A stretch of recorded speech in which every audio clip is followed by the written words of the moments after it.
Good morning, everyone. It's nice to be here on a lovely sunny morning, and welcome to Doncaster, all of you who haven't been to Doncaster before.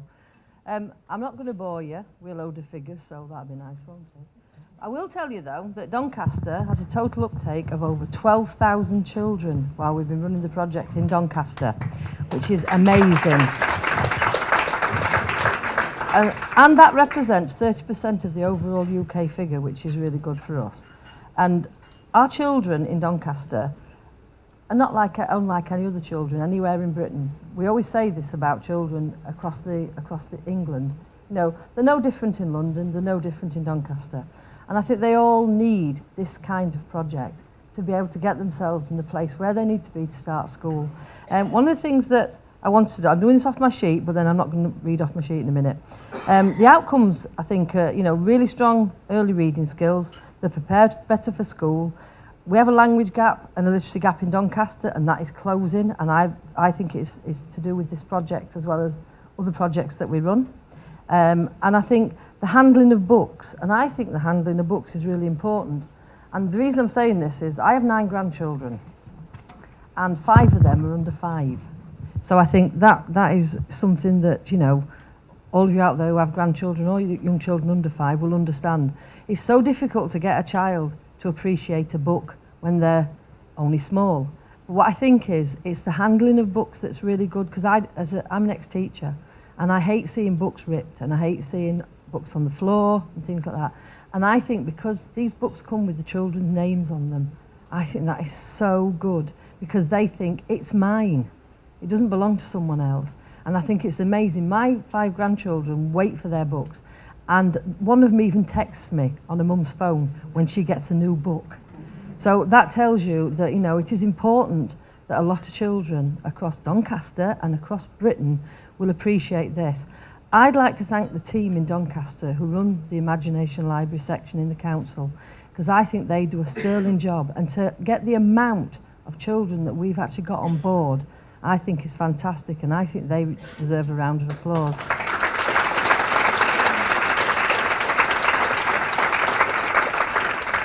And I know you've got a fantastic day ahead of you. I'm sorry I can't stay. I'm going away for the weekend. But I didn't want to miss this, because I think it's important that every council and every business that works around this gets on board and tries to do what we've done in Doncaster, and have so many children whose eyes light up when they see that book dropping through their letterbox. Thank you. Can I just say, first of all, thank you very much for coming to Doncaster. It's great to see so many people here in Doncaster itself. For me, I suppose what I really want to say to start this today is Doncaster is an amazing and a very special place. That's why we have 12,000 people signed up, and why I have heads from our schools here today and a whole range of champions, including Nuala, without whose support I don't think we would actually be anywhere today. So Doncaster's a very special place. Doncaster's a place that's going places. We are absolutely determined as an authority and as a council to move things on and to give the children here greater and better opportunities. Part of our real big initiative here is to make sure that Doncaster becomes the most child-friendly borough in the country. And actually, I buy into that, and I think reading books to children is all part of that initiative for us.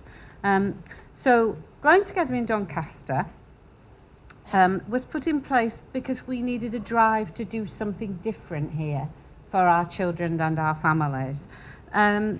We have massive pockets of deprivation in Doncaster. It's not like that all across the borough, but there are massive pockets of deprivation still that remain.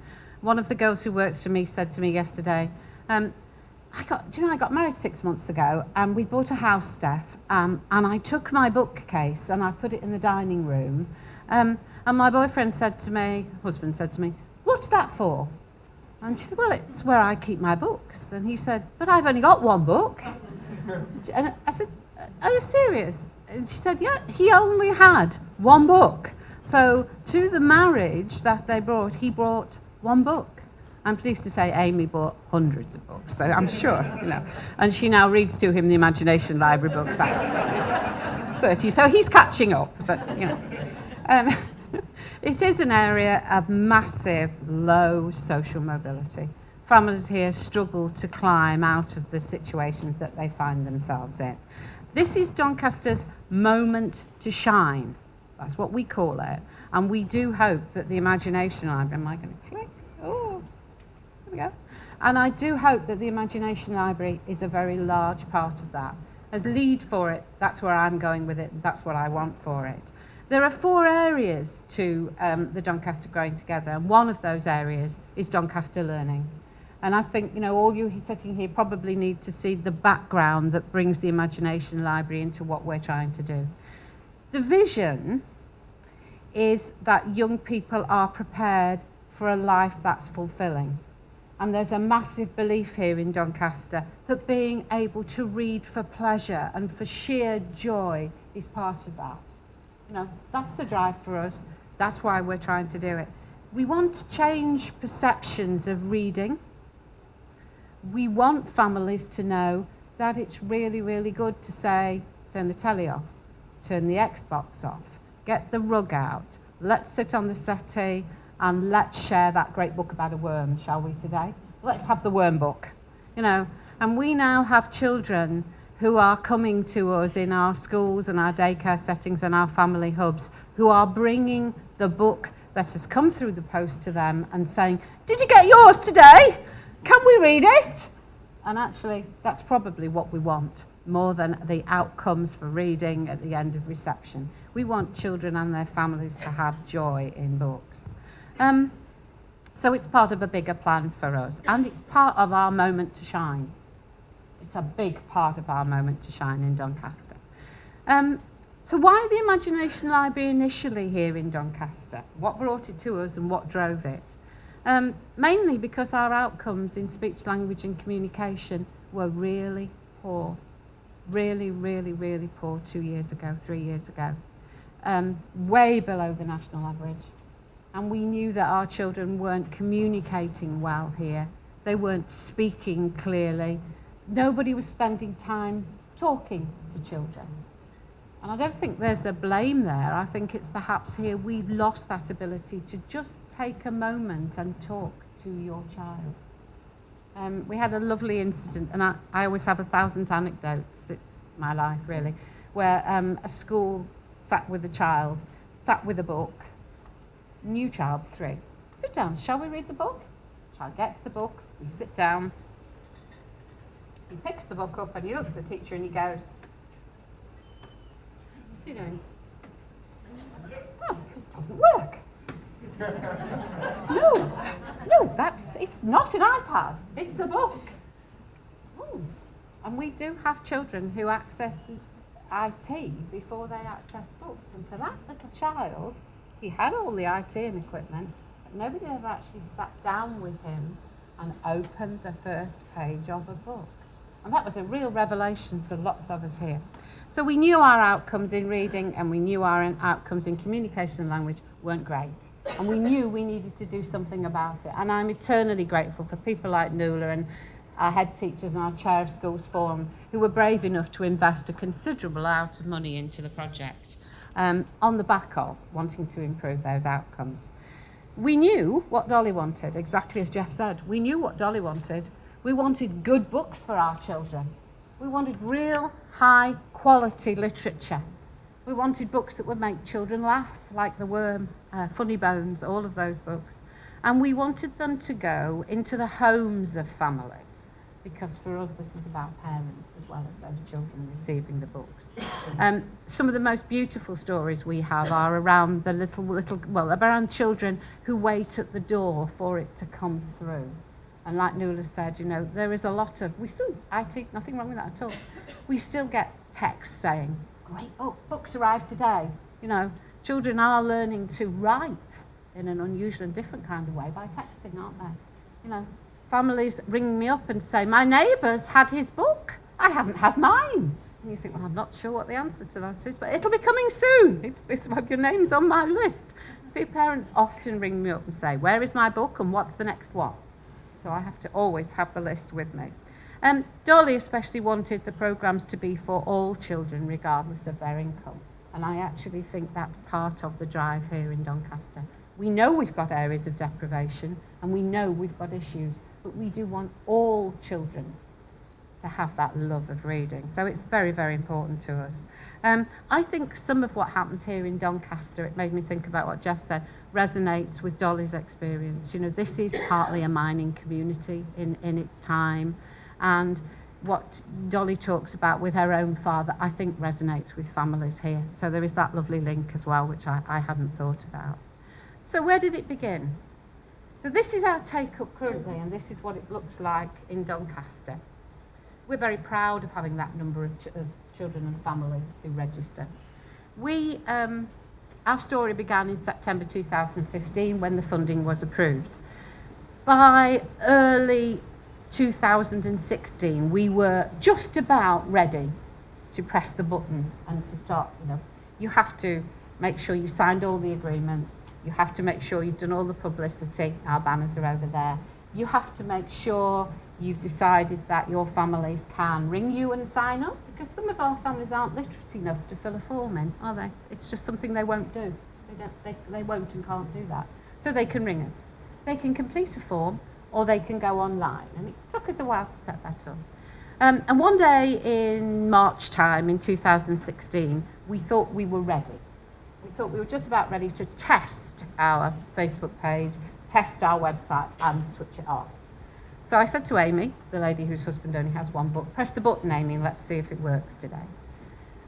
So we pressed the button at 9 o'clock one morning in March, and by 48 hours later, 2,000 families had signed up. And actually, I had intended to turn the button off and press it again with a significant press release. But the families were ahead of me, and I never switched it off again after that. It wasn't without our difficulties, and Paul was brilliant at supporting us. But we seem to have generated in Doncaster, through the use of Facebook and social media, a massive accidental anticipation of the books coming online. So the moment we pressed that button, in 48 hours, 2,000 families signed up, and we were like, everything else went on hold. And we smiled, but I have to tell you that I did spend several evenings with my husband sitting at home with a laptop pressing that one. Yes, that one's in Doncaster, press the button. And I don't live in Doncaster, so some of these areas are a bit of a mystery to me. I learned an awful lot, didn't I, Neil, about what was Doncaster and what wasn't. But that was our experience. So within those 48 hours, we had 2,000 children and families signed up, which was amazing. And the feedback was just stunning, and we were so proud of them. I'm so proud of the people who supported us. We think it was the fastest take-up rate ever known for anywhere in the UK and probably internationally, although I don't know that I'm really supposed to say that, but we're very proud of it. Part of our sign-up was due to groups like Mumsnet, you know, the Facebook page, Doncaster Mums, who saw it and it got passed on. And for us, Facebook, social media is just, it works. 92% of our families sign up online. We do very little paper these days, which is excellent, but you know, that's the way it works in Doncaster. These are our figures currently.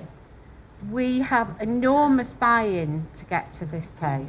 Our midwives and health visitors are stunning, I have to say.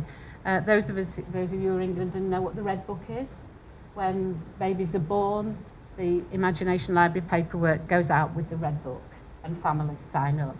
I had a lovely phone call from a gentleman who called me one afternoon, and he said, are you the Imagination Library lady? Oh, yes. I think so, yes. I would, one of my many roles, yes. Can you sign my son up? Yes, that's absolutely fine. Can you give me his date of birth then? So the date of birth he gave me was the same day that he was calling me on. Then I'm thinking that can't be right. And it rejected it, of course, as it does, because it rejects it if you try to do that. And I said to him, are you sure that that's your son's date of birth? And he said, yes, he was born this morning and I want him registering. And I actually couldn't register him because the system wouldn't allow me, so I had to take his paper details. But he was actually ringing me after the midwife had given him the leaflet, and he wanted to sign his son up, who was like probably 3 hours old. And these are the things that make life worthwhile, aren't they? You know. And the other conversation was walking along the floor where I work, and a gentleman was talking to his friend, and he was saying, so baby's due in 2 months' time. We've got the cot, we've got the nursery done, and I mustn't forget to sign him up for that imagination library. And as I walked by, he said to me, you're the woman, aren't you? Yes, it's me. Can you sign me up now? I said, no, he's got to be born first. Come back, I'm on floor 3. But that's how it works here, and we are signing up very, very, very young children, which is really what we actually want. So that's what we did. Oh, I'm not very good at clicking, am I? So that's what we did. But then in 2016, as our numbers began to raise, we knew that we'd actually got to start doing something with those books. So it's okay, and it's absolutely fine, isn't it, for the children to receive the books. But what was our ambition? What did we really want to do here? It was great that these families were getting the books, but people were still saying to me, you know those books, don't you? Well, they sell them at car boot sales. I said, they don't. I said, they do, they said. They don't read them, they sell them at car boot sales. Well, I've never seen any sold at car boot sales, so I don't believe that philosophy. I only believe what I want to believe, and that wasn't part of it. And I've never seen any car boot sales. But I did know then at that moment that we needed to do something else. What were we really trying to achieve? What was our ambition? We wanted a whole community commitment to sharing and enjoying books from birth. And we wanted to create community champions. And I have to say, wave if you're from Doncaster, please, because, you know, these people are my community champions. It's not me who does these things. They're the people who are out there in the community. I think I sit behind a desk and press the button, but I'm not entirely sure. But that was what we were seeking. So we needed to do something extra and something beyond that. We needed to create some kind of literacy strategy that would move things on for Doncaster. We know reading's a key skill for future achievement and success, and we know we want to aspire a love of reading. This project was very important to us, Read On and Get On, and it was used to develop that love of reading. I won't go on about great length because I'm not very good at keeping to time, and you'll be here all morning otherwise. But we have a stall over there, and a lot of the information and the outcomes from this project, Fiona, who's there, Fiona, who's come back from Africa to be here today, share that with you. So there's such a commitment. We'll share some of this project with you if you want to see it. But we knew that we needed to get to families. We knew we needed that community approach. So we invited our schools, our family hub leaders, there are children's centres here, our libraries. We've had fantastic support from our libraries here. Couldn't do what we do without the library. Helen's here today from our libraries. From Bookstart, health visitors, midwives, even the registrar has a book that he gives out now when he records births. And from our childcare sector. We have had such buy-in, but we knew we needed that community approach in order to do this.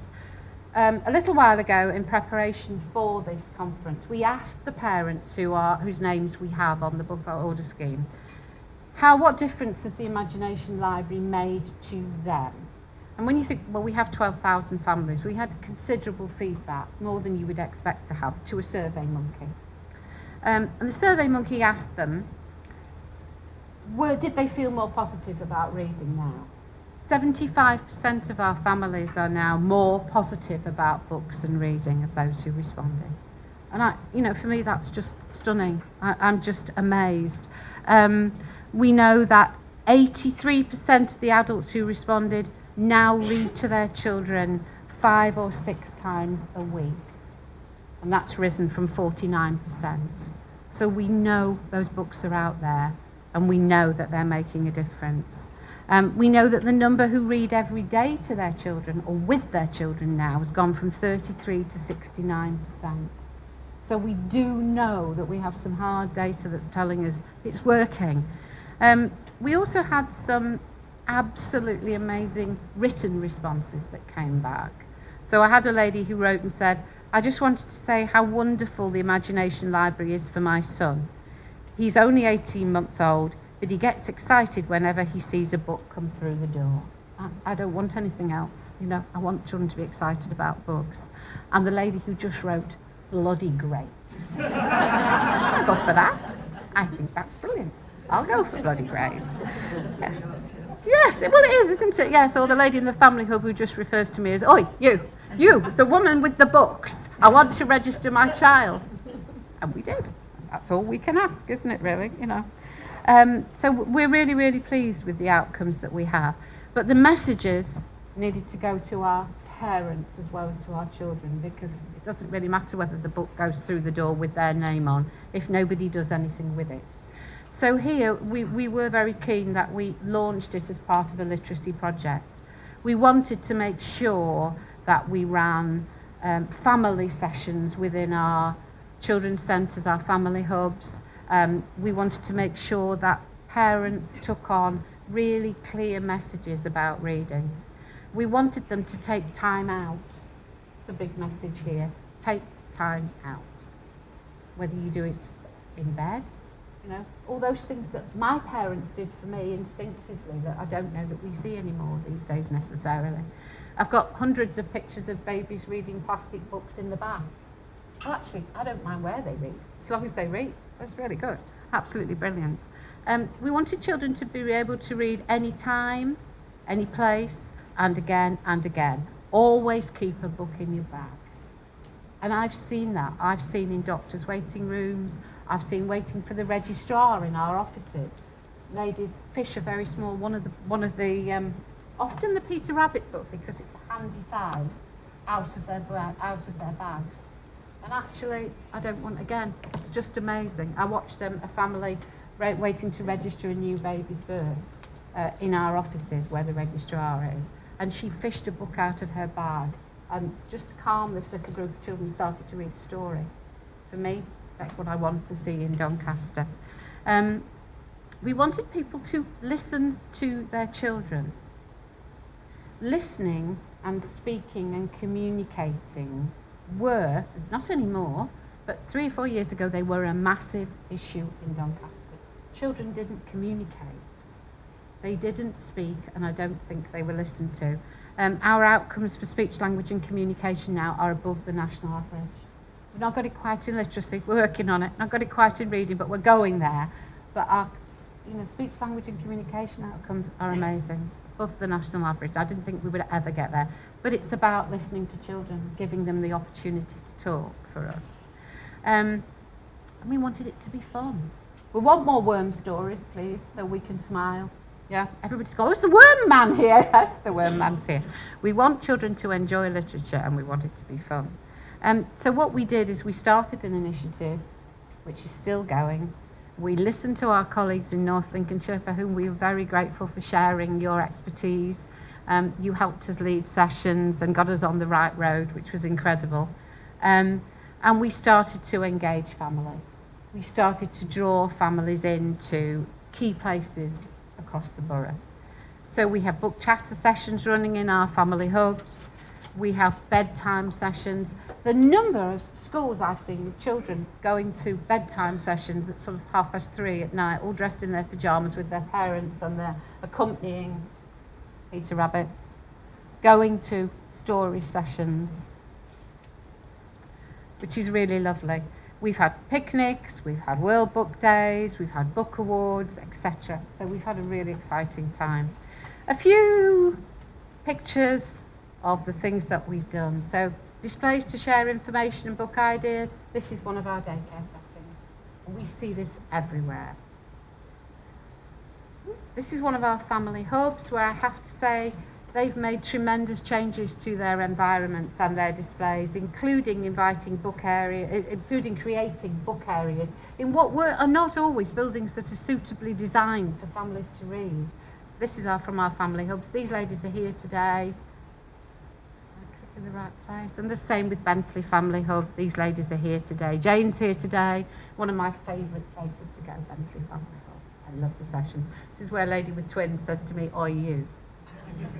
Okay, that's fine. We take feedback in our Let's Tell a Story sessions from parents, and we listen to what parents want in those sessions. So that's, we do a lot of joint working with schools and our daycare settings, and that's been a real plus. In our daycare settings, We see a lot of Peter Rabbit. We have a lot of family group sessions. This has gone from wanting children to read to family group sessions, where families are now being drawn in and being shown how to read with their children. Our library services are very, very, very important to us. Couldn't do it without them. Sometimes we felt there could be friction, but Helen has been stunning and amazing. This is just a very quick example here of one of our primary schools. The lady who leads this, Judith, is here today. Judith's school decided they were going to take on the literacy project, and they were going to take this really by the throat and run with the Imagination Library and make it core to what they do. This is why they decided to do it. They wanted to get their families to look deeper into books. And this is what they did. So they set up specific sessions that parents and families could join into. And after a while, the families actually started to come. Judith's here. Where's Judith? Wave to us. Judith will talk to you about her sessions. Judith is one of my champions, really. And they started to come, didn't they, Judith? And they're still coming. It's amazing, yeah. And they talk about it, and they tell other families about it, and other schools are following the model.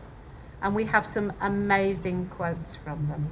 She has a whole book of quotes which are on the table at the back there.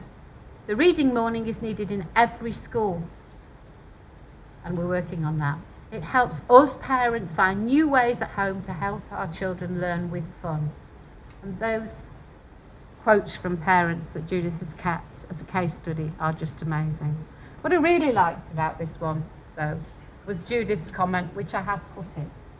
So I want children to read for fun, but I do also have to, get some outcomes out. So this is Judith saying, and I'm sorry, Judith, for this, this is the boring assessment and school stuff that comes out of it, which I think is absolutely lovely.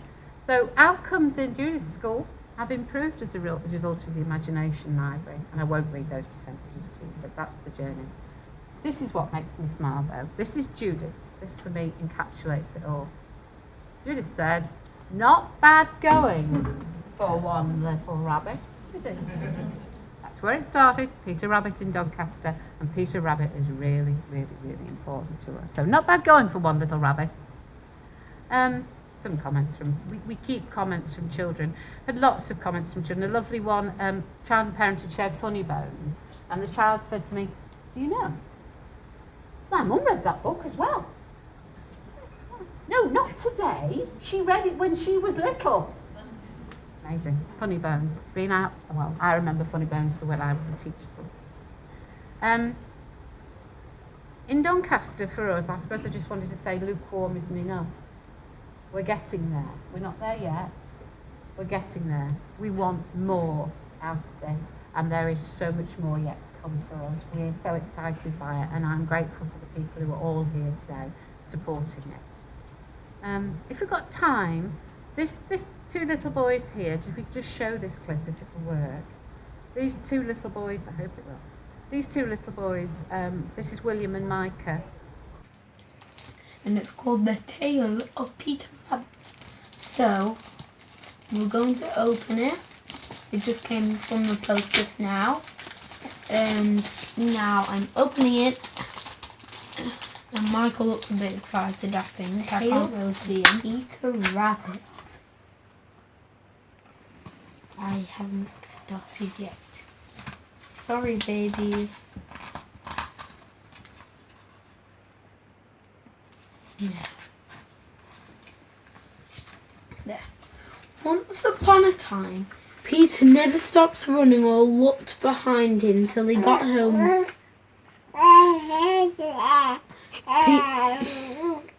Peter never stopped running or looked behind him till he got home to the big fir tree. He was so tired that he flopped down upon the nice soft sand in the floor of the rabbit hole and shut his eyes. Yeah, and that's Micah at months. Micah's nearly 2 now, and Micah now reads whole books to himself, and that's what I'd like for our children here. So thank you very much for being with us today.